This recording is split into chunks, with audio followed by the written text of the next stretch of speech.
respective senior officers of government ministry, council members, ladies and gentlemen.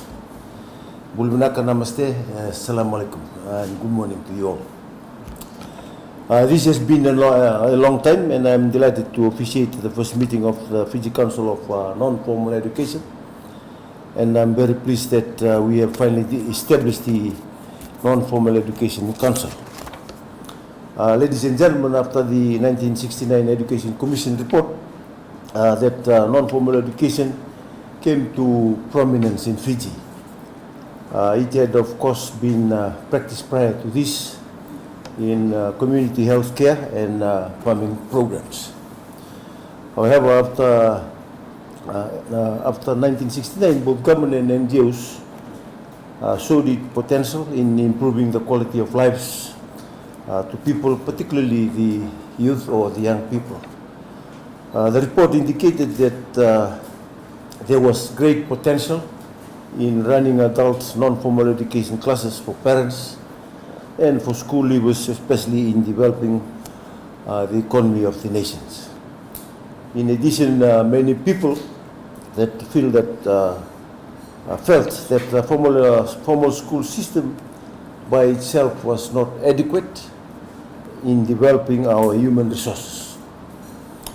It was true that more children and youths were attending schools, yet still a large number dropped out or were pushed away when they failed external exams. Sometimes had to be done about the students. Ladies and gentlemen, non-formal education, it was felt it would give a second opportunity to marginalized youths and adults to learn new skills, knowledge and attitudes to encourage them to be gainfully employed in the informal sector. This would mean learning such skills, knowledge as screen printing, sewing, light engineering, improve farm skills, cash crops, simple bookkeeping, and literacy and cultural matters. Attitudes would be taught to the learners in the form of positive and mental attitudes or strong work ethics. This would be integrated with other training which may be put across to them. However, there was much work that needed to be done. The National Youth Policy on non-formal education approved by the Cabinet recognizes that our non-formal education programs needs to promote inclusivity, diversity and equality of all youths. It is about putting no one behind. It is to encourage unemployed school leavers, adults and individuals involved in the formal education's economic sector to develop their full potential through non-formal education programs. Similarly, it is recognized in the national policy that disadvantaged group like people with disabilities, women, rural students, the LGBTIQ, the ex-offenders, and disadvantaged people, amongst others, require non-formal education programs either as a bridging program or as an empowering tool to support and develop their full potential.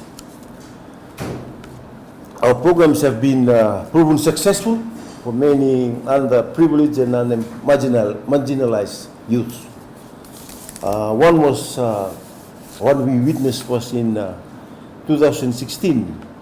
In 2014, when I first became a minister, I went to Nreba, right in the province of Nabosa. I met a youth leader of farmers who farm their own piece of land, but the children, the youth, they form a youth club, and it was led by this young girl who made every training that we put across the whole of Nabosa province, right up to the last village up the Nabosa area. So she was confident enough and made a bridging course And when I went when we were invited back to the Commonwealth Ministers meeting in Apia, I was invited to Alafua campus, which is the USP campus in Samoa, by the Fijian student who attended the USP in Samoa, in Alafua campus. The shock of my life when I saw this little girl, the youth leader in Navosa, was doing a master degree in Alafua. So that is the second chance that we gave marginalized youths and underprivileged youth. This was a best example that we had.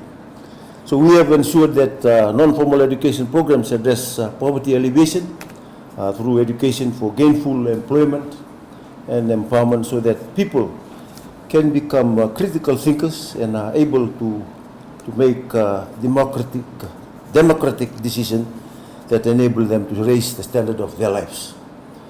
Ladies and gentlemen, recently we have had 3 of the training programs accredited by Fiji Higher Education Commission.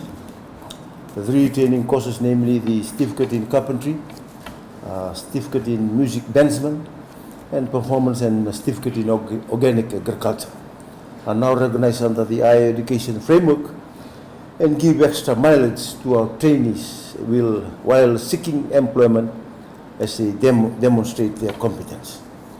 The Fiji Higher Education Commission is also assisting the Ministry in the review of youth training centers manuals to ensure that the youth training centers are adequately equipped to deliver accredited training. Although through in-house training, identified officers and also undergoing training to ensure that the Ministry had accredited trainers. Specifically, the Ministry has engaged FNU to facilitate the training of trainers, to identify officers in all the 4 divisions. These officers are now eligible to be training instructors providing accredited training. Furthermore, the Ministry of Youth and Sports is arranging the possibility of these officers to complete Module 3 and Module 4 to make them qualified training officers.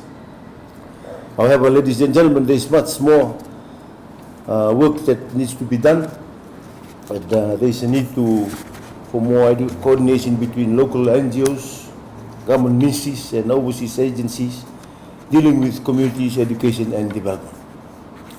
The rivalries and the duplication of programs wasted our limited resources available to non-formal education. There is a need to re-examine some of the conceptual framework upon which some non-formal education income generating projects are based. Most such projects are run like cooperative schemes, which little or no profit. Even if profits are gained, they are channeled into the administration of the organization. Finally, I would like to wish the Non-Formal Education Council all the best in fulfilling its duties and responsibilities. Remember that our objective is to provide support, assistance, and develop the non-formal education program further, so that we are able to harness the potential of our youths, your youths, and they should know that life offers you a second chance. It's called tomorrow. Minaka danabad, sukran, and thank you very much to all.